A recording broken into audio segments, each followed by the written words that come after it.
আমার ক্যালাডিয়াম সুন্দরীরা খুব সুন্দর না? কি সুন্দর রঙিন পাতা।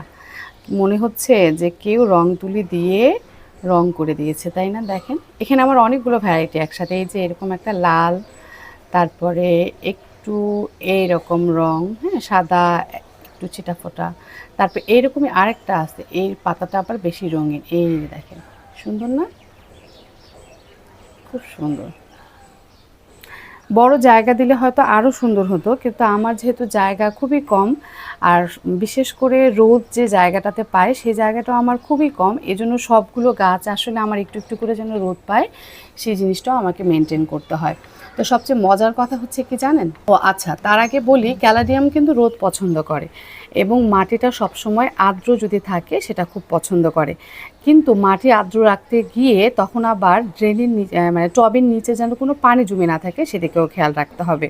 আমরা সাধারণত গ্রামে দেখতাম কচু শাক হচ্ছে কলের পাড়ে, টিউবওয়েলের পাড়ে, ভেজা ভেজা যে জায়গাটা সেই জায়গায় ভালো হতো, তাই না?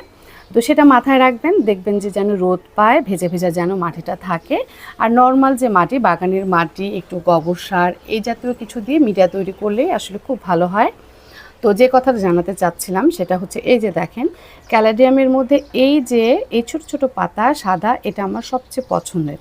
হুম, এটা একটু ছোট, এই পাতাগুলোর তুলনায় এর পাতাগুলো একটু ছোট থাকে। তো এই ছোট থাকার আরেকটা অসুবিধা সেটা হচ্ছে কি জানেন? এই পাতাগুলো বড় হয়ে যায়, জায়গা নিয়ে নেয়, আর এই ছোট্ট মহাশয় ইনি বের হয়ে আর রোদ নিতে পারে না। হ্যাঁ, মানে এদের মাঝখান থেকে একে আসলে সরাতে হবে, তাহলে হয়তো এই সাদা কচুর বা ক্যালাডিয়ামটা আরও ভালো সুন্দর করে পাতা বের হবে। এখানে মাত্র দুইটাই পাতা। তো আমি ঠিক করছি এদের মাঝে আর রাখবো না, ওকে আলাদা একটা জায়গায় সুন্দর করে আলাদা একটা পটে বসাবো। এবং আমাকে জানাবেন আপনাদের কার কার কি কি জাতের ক্যালাডিয়াম আছে, ছবি দিবেন কমেন্টে। ভালো থাকবেন সকলে এবং সবুজের সাথেই থাকবেন।